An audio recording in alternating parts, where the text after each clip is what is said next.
While some organizations want you to believe that relapse is a natural part of recovery, we don't believe that at all. We're not saying that relapse doesn't happen, and if I'm working with a client who does relapse, we will get them out of that in a heartbeat, but it doesn't have to be a natural part of recovery. When I hear these groups saying that, it just makes my skin crawl. I mean, you're automatically telling people that it's okay to relapse. Well, relapse is part of recovery. I have heard that so many places, so many meetings, and every time it just sends shivers up my spine. Why are we telling people that they're going to fail? Because that's basically what that statement is saying. Relapse is part of recovery. Oh, if you relapse, that's okay. It's just part of recovery. So what's the motivation to go into permanent recovery, which is what we teach? Now, in our permanent recovery courses, that doesn't mean we don't have people relapse. Sometimes they do, but we get them right back on the horse, and they're not going to do it a second time. I can guarantee you that, as long as they're following the program. What are the major causes, though, that someone relapses? Now, first of all, people can say, well, it just came out of the blue. I don't know how it happened. I was doing great on Tuesday, and all of a sudden Wednesday I woke up, and Wednesday night before I knew it, I don't know how, I was in a bar having drinks. That's not the way it happens. Normally, prior to relapse, there is, I'll tell you, one of two things, and especially if you've been in a really good recovery program. The number one reason we relapse is because we drop our recovery rituals.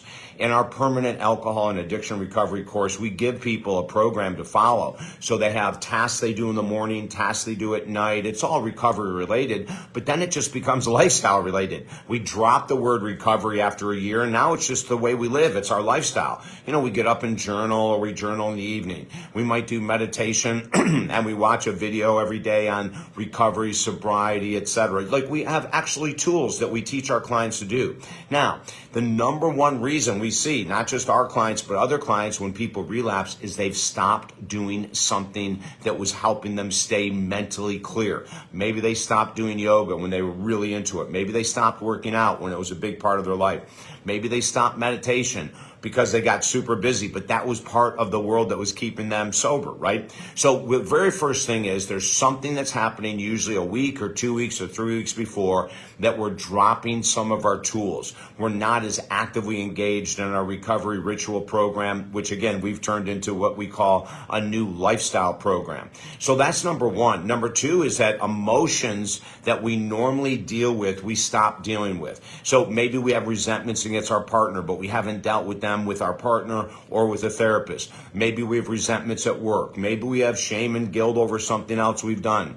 And so if we're not in touch with those emotions and know how to emotionally regulate, which is a fancy term for, how do I deal with this anxiety without using? How do I deal with this anger, this frustration, this resentment without using?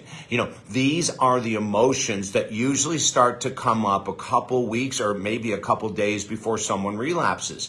So they start to feel anxiety, but they don't use the tools to minimize it. They start to feel overwhelmed. They start to feel frustration, but they don't use the tools that they've been taught, hopefully in other good programs or in the programs we teach. They just sort of put them aside, and then these emotions start to build and build and build, and then all of a sudden they get to that point, they go, I have no idea how it happened.